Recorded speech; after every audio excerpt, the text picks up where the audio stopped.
జీవితంలో సక్సెస్ కావాలనే కసి అతి కొద్ది మందికే ఉంటుంది. అదే కసితో ప్రయత్నిస్తూ ఉంటారు. అలాంటి వారు ఏదైనా సరే సాధిస్తారు. ఎంతలా అంటే ప్రభుత్వ ఉద్యోగం అంటే అంత సింపుల్ అనుకునేంతగా ఒక్కొక్కరు 5-6 ఉద్యోగాలు సాధించిన వారు ఎంతో మంది ఉన్నారు. కానీ తృప్తి బట్ వేరు. ఏమెవరనుకుంటున్నారా? చెబితే చాలా ఉంది. తాను తలుచుకుంటే చాలు ఏ జాబ్ అయినా సరే కాళ్ళ దగ్గరకు వచ్చి పడాల్సిందే. అంత కసిగా చదువుతుంది. అంత జ్ఞానం కూడా ఉంది. ఉత్తరాఖండ్లోని అల్మోరాకు చెందిన తృప్తి చిన్నప్పటి నుంచి చాలా ఇంటెలిజెంట్.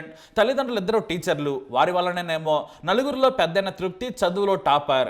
అల్మోరాలోని బీర్ షబాజ్ సీనియర్ సెకండరీ స్కూల్లో చదువుకున్నారు ఆమె. ఇంటర్మీడియట్ కేంద్రీయ విద్యాలయాలో పూర్తి చేశారు.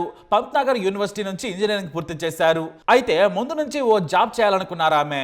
అప్పుడే నేషనల్ థర్మల్ పవర్ కార్పొరేషన్ లో ఉద్యోగాల నోటిఫికేషన్ వచ్చింది. ఆ వెంటనే కేవలం 4 నెలల్లో కూర్చొని చదివిన తృప్తి టఫీమని జాబ్ కొట్టేశారు. 22 ఏళ్లకే ఏకంగా ఎన్టీపీసీలో అసిస్టెంట్ మేనేజర్ జాబ్ కొట్టారు. కానీ ఆమెకో డ్రీమ్ ఉంది. తృప్తి 9వ తరగతి చదువుతున్నప్పుడే దివంగత రాష్ట్రపతి అబ్దుల్ కలాంను కలిసే ఛాన్స్ వచ్చింది.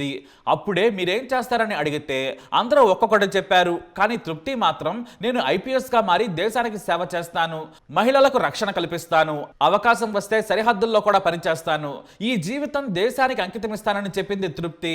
ఆమె మాటలకు ఎంతో ముచ్చటపడ్డ కలాం అప్పటికప్పుడు నీ లక్ష్యం గొప్పగా ఉంది, దేశ సేవలో జీవితాన్ని గడిపేస్తానన్నావు, నీ డెడికేషన్ నచ్చింది, నువ్వు అనుకున్నది సాధిస్తావని ఓ లెటర్ రాసి ఆమె చేతికిచ్చారు. అదే ఆమెకు లక్ష్యంగా మారింది. కేంద్ర ప్రభుత్వ ఉద్యోగం చేస్తూనే సివిల్స్ కు ప్రిపేర్ అయ్యారు తృప్తి. తెలిసిందే కదా, చదువంటే ఆమెకు పిచ్చి. ఏది చేసినా సరే చాలా కసితో పనిచేస్తారు. లక్ష్యాన్ని కొట్టకుండా వదిలిపెట్టరు. 2013లో ఫస్ట్ అటెంప్ట్ లోనే సివిల్స్ అంటే ఎంత సులువా అనే విధంగా 165వ ర్యాంక్ సాధించారు. అయితే అదే ఆమె రెండవ జాబ్ అనుకోకండి. ఏడాదిలో ఎన్నో జాబ్లకు అప్లై చేశారు. సివిల్స్ ప్రిపేర్ అవుతూనే అన్నింటినీ అటెంప్ట్ చేశారు. 18 పరీక్షలు రాస్తే ఆమెకు 16 ప్రభుత్వ ఉద్యోగాలు వచ్చాయి. అన్ని కేంద్ర ప్రభుత్వ ఉద్యోగాలే. ఇందులో ఇస్రోలో కూడా వచ్చిన ప్రెస్టీజియస్ జాబ్ ఉంది. కానీ ఆమె దేంట్లోనూ కూడా జాయిన్ కాలేదు. కొన్ని ఇంటర్వ్యూలకు రావాలని కాల్స్ వచ్చినా కూడా నేను రాలేను, నా లక్ష్యం వేరని చెప్పారు ఆమె. అలా 16 జాబులు వదిలేసి చివరకు సివిల్స్ సాధించారు తృప్తి. కానీ ఆమెకు సులభంగా ఐఏఎస్ వస్తుంది. కానీ ఐపీఎస్ కావాలని ఏరికోరి తీసుకున్నారు.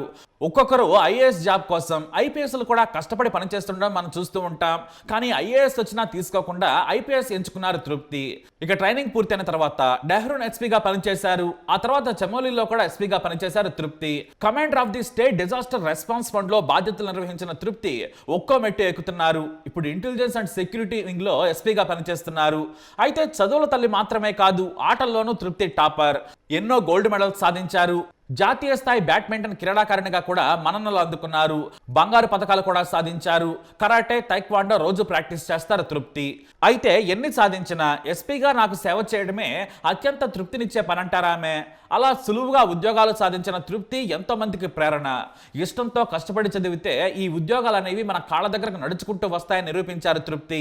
ఆమె బాటలోనే ఇప్పుడు తృప్తి చెల్లెళ్ళు, సోదరుడు కూడా నడుస్తున్నారు. ఎంతో మందికి తృప్తి లైఫ్ స్ఫూర్తిగా మారిపోయింది. నాడు కలాం ముందు చెప్పిన మాటనే సాధించింది. 9వ తరగతిలో కలాం ముందు గట్టిగా చెప్పి ఆయన ప్రశంసలు అందుకొని ఆ లక్ష్యాన్ని సాధించారు తృప్తి. అందుకే కష్టపడితే సాధించలేనిది ఏదీ లేదంటారు పెద్దలు. అది నిజమే.